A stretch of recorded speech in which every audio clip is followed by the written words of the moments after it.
Hey neighbors, tax season is almost here. And did you know if your household earned less than $84,000 in 2025, you qualify to file your taxes at no cost through United Way's Volunteer Income Tax Assistance, or VITA program.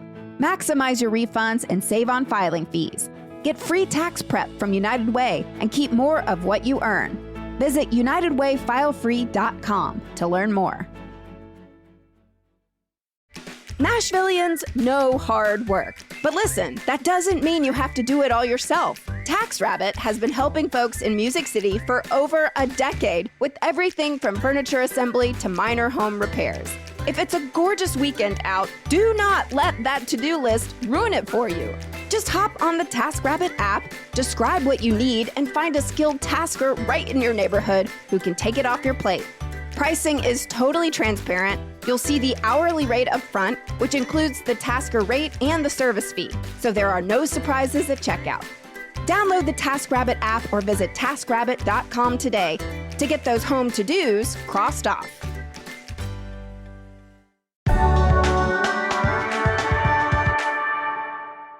Today on CityCast Nashville, we talk a lot about affordability, but when it comes to childcare, the bigger issue might actually be access. I'm joined by Shatika Davis, a longtime childcare provider who had to battle the city just to open her own daycare in East Nashville. Now she's helping shape new legislation that could make it easier to open childcare centers and expand childcare options for families across our city. It's Monday, April 6th. I'm your host, Marie Cecile Anderson, and this is what Nashville's talking about.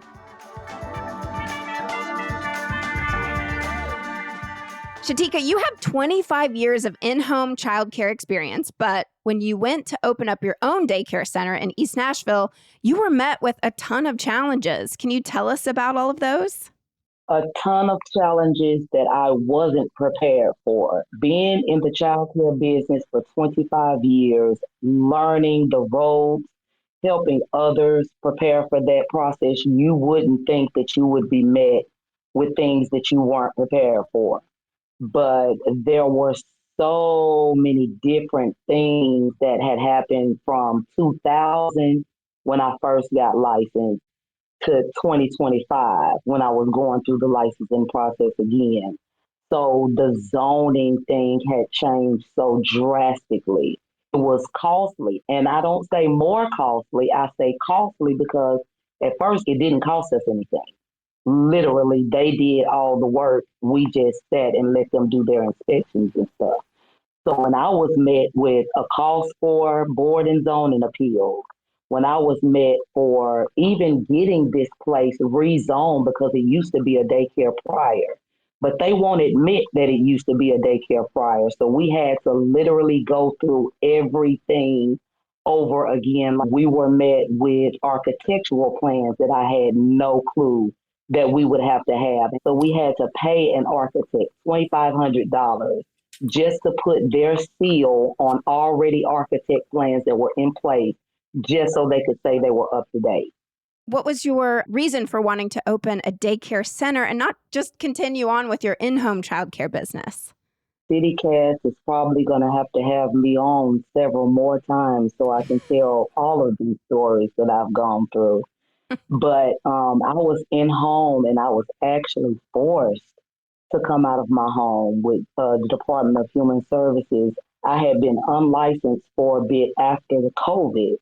And I wasn't mentally, prepared to deal with all the extra stuff that you do with DHS. But some kind of a way, they were like, you have these children and you don't have a license, so you need to go through the licensing process. Again, I'm thinking I know the licensing process. So, okay, whatever, cool. It took a year for them to deny me a license. And they said that the reason behind that was I didn't show proof that I would follow the rules. I was almost taken to court and charged with an e-felony because I had more than the 4 allotted children, but the transparency of the definition of related children was a tricky one. And that's something that I've brought to legislation as well. Half nieces and nephews aren't counted as related to the primary caregiver. So that's how I got caught up in mine. And so I couldn't apply for a license for another year.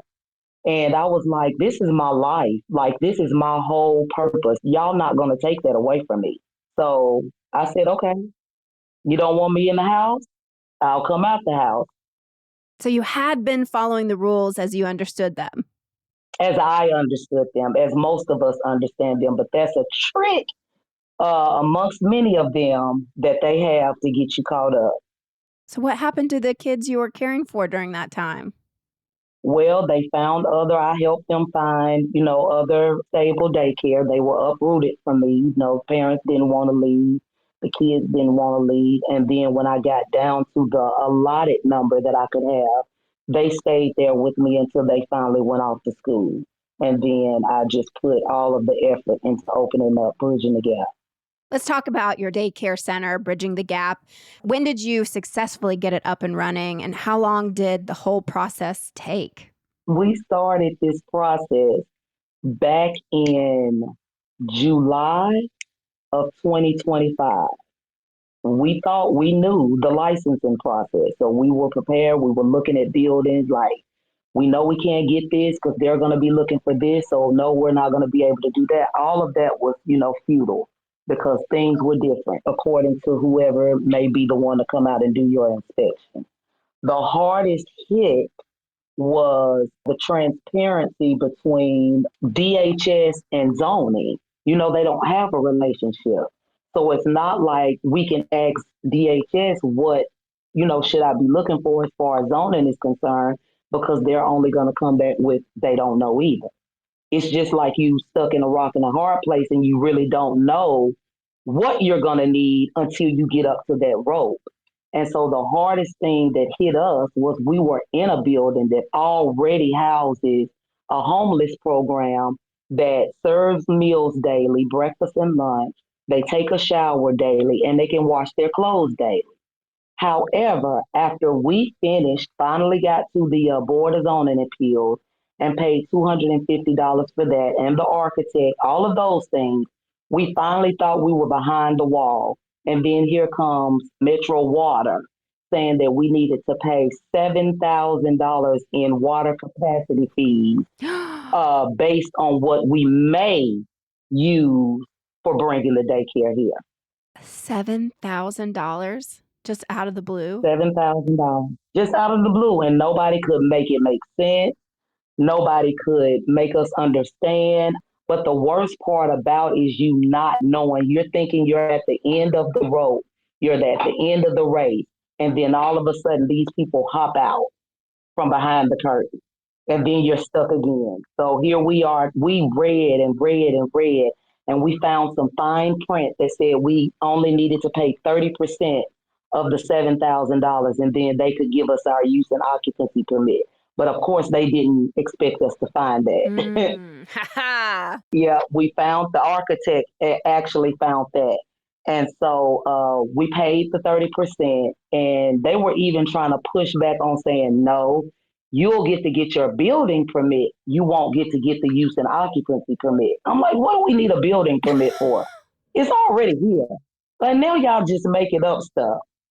So I spoke with council people, Clay Cap, all of these people try to send emails out to everybody. So one day we looked on our portal and we had the use and occupancy permit. We don't know how it slipped in and slipped by, but we got it. We got calls after calls. Like, I don't know how y'all got the use and occupancy permit without having to pay for all the fees. And we were like, we don't know either, but we got it and you can't take it back. So it's that on that. Like it is very frustrating. It is very draining. It is very much not a process for somebody who does not have the tenacity or the thick skin to go through it. You can easily say, forget all of this stuff and be frustrated. And I'm inclined to think that that is what they want to happen. So what made you persevere through this? It's my life.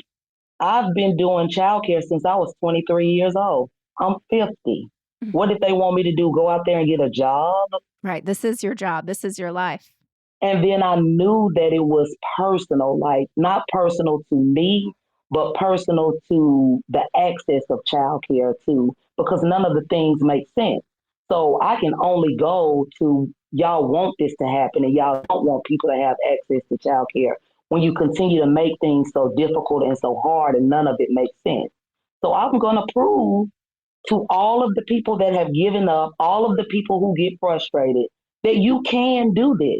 And that's why I started the Bridge Network, because you can do this and you don't have to do it alone. I'm going to walk with you. I got a team of people that will walk with you. You don't have to give up because that's what they want us to do. That's what we have continued to do. And it's got to stop somewhere.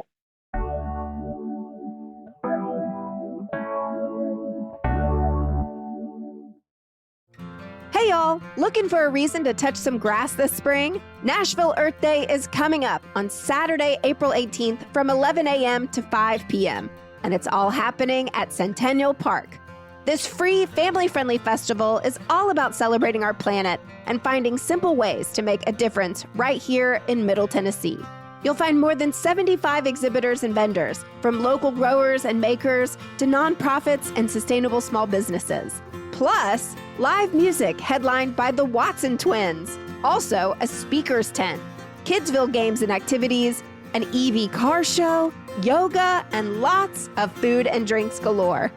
Oh, and free trees. How could I forget? Yes, really, while supplies last. Nashville Earth Day is produced by the nonprofit Centennial Park Conservancy in partnership with Urban Green Lab and supported by Amazon and CityCast Nashville. Join us on April 18th and visit NashvilleEarthDay.org for more details.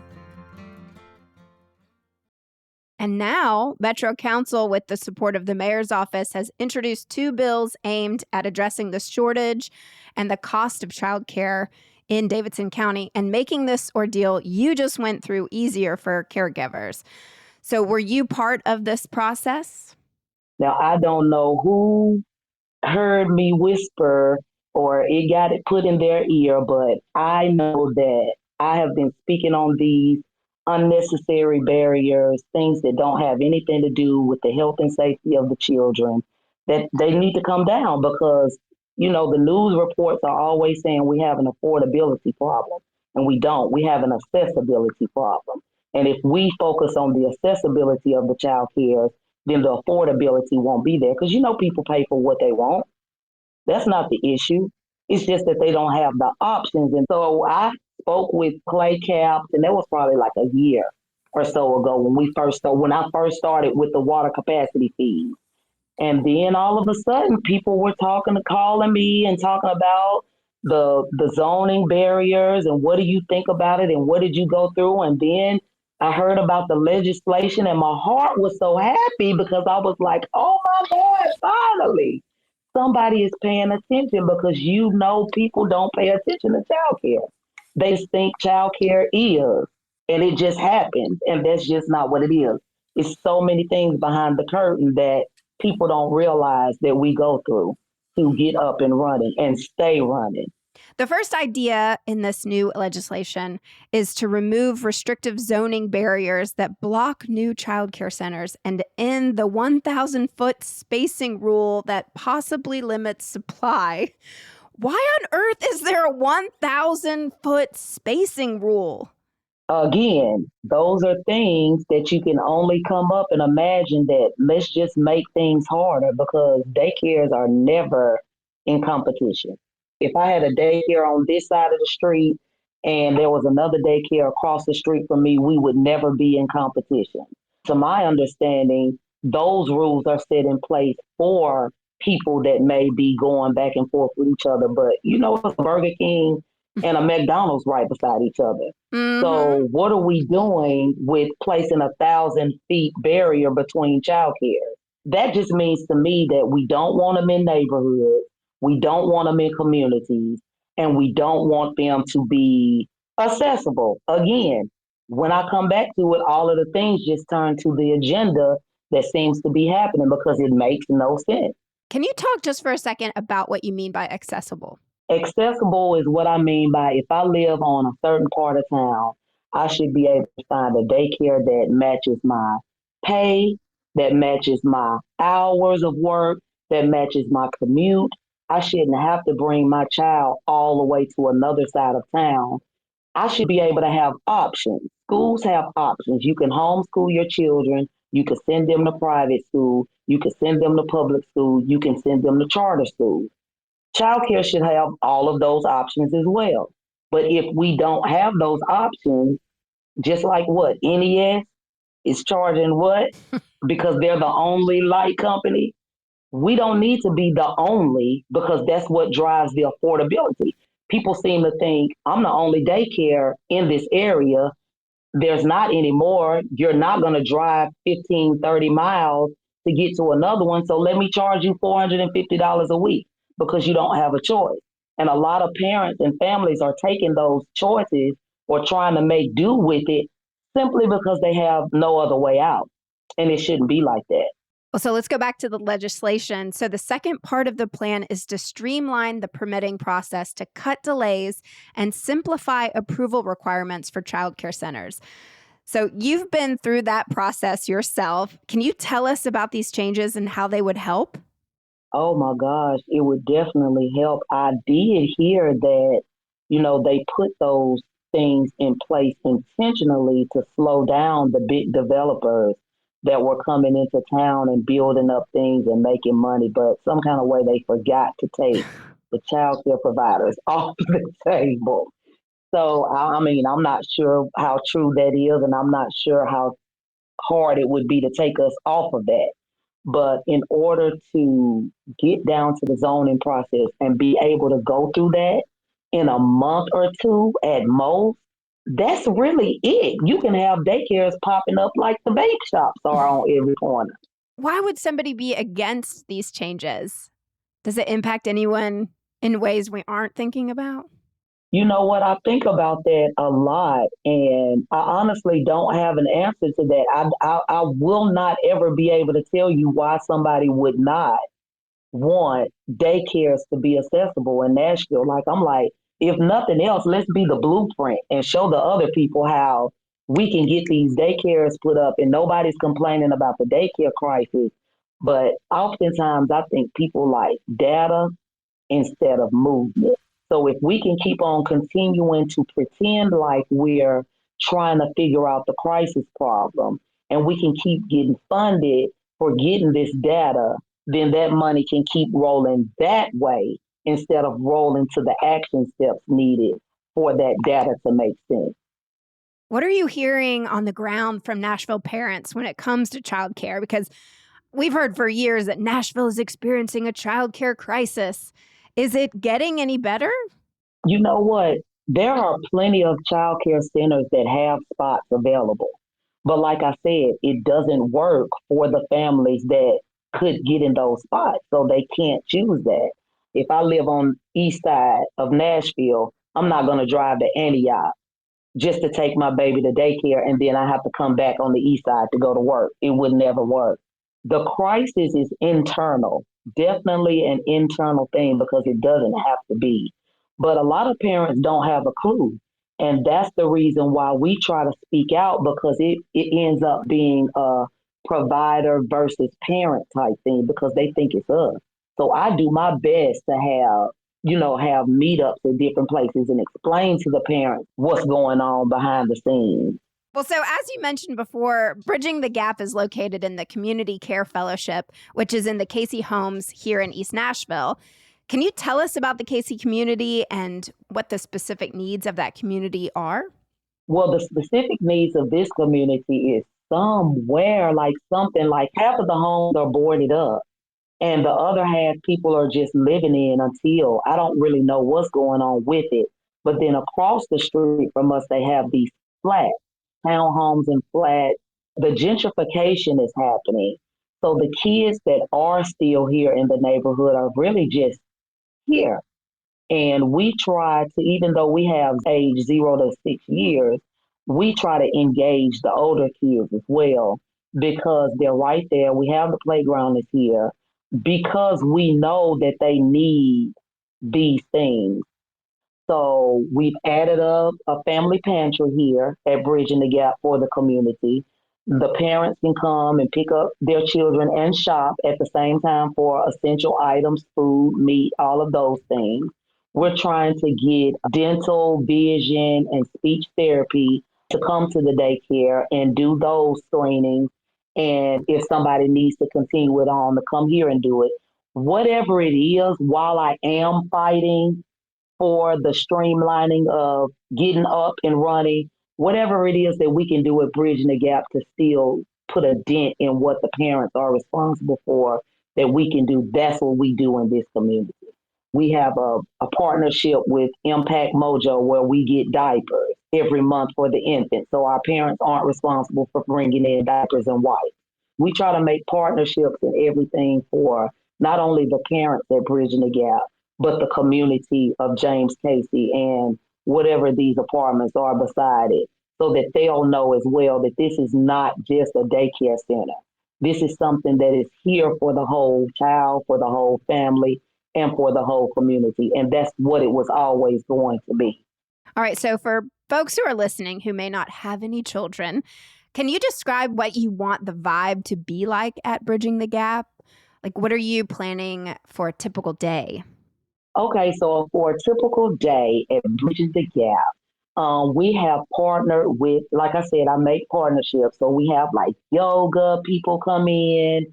We have a Spanish teacher that comes in. We do this thing monthly. We have a skilled little trade thing that we do with the preschoolers every month. February was crochet.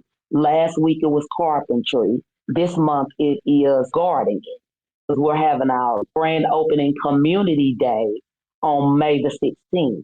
And when we have the grand opening community day, that's going to be something that's going to be annual for all the people in the community, all the kids in the community to come in, get to know each other, know what it is. I come from my home for 25 years and I'm in a center. I still want the vibe to be home. I still want the vibe to be family.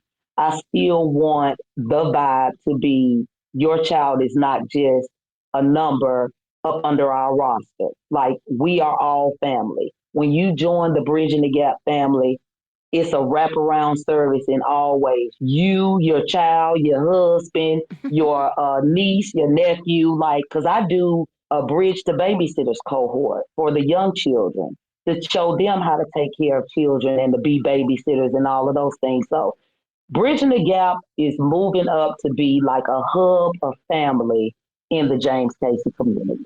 If someone is listening who wants to open up their own childcare center, what would you advise them to do? I would advise them to contact Shatika Davis at the Bridge Network first. Would you talk them into it or talk them out of it? Oh, no, I would definitely talk them into it, but I would build up their confidence, build up their tenacity, and let them know that I will prepare you. Like, the Bridge Network is like a pre-licensing before the pre-licensing. So we'll prepare you for what's coming up. We'll build up your confidence in knowing that you can make it through because we'll be there with you. You won't be going at it alone. I would not dare tell nobody not to do it. However, if I get some kind of vibe that I know that they're not up for it and I know that they would may give up easily or whatever, I would probably suggest that they start, at home and keep just a little so you won't have to worry about those extra things that come with a center. But anybody and everybody that has the passion and the wherewithal to take care of our kids, I am here to help you open up that business and start doing what your heart desires, what your purpose is, what you are here for. What do you think is the most important part of your job? I think the most important part of my job is building a relationship with these children. I know that I teach the ABCs and the one, two, threes, but when you can build a solid foundational relationship with children at this age and they remember you, I've always wanted to be the teacher that they remembered when they got older. I want them to know that I care about them, whether it's the discipline part of it or the fun part of it. I want them to know in all of the ways that this relationship is real and I don't want their parents to ever have to leave here worried about what's going on with their child while they're at work. All right, listeners, this child care legislation is up for second reading at Metro Council tomorrow night. So that means you can head on down to the meeting if you feel strongly about this, and you can make your voice heard. Please get out there. Speak up. Shatika, thank you again so much for talking with us today. And thank you for all that you've done for the kids of Nashville. You are so welcome. I love talking about it. I love getting everybody else on the bandwagon. So if you're out there listening and you're like, this is confirmation for me to do it, contact the Bridge Network so we can get started.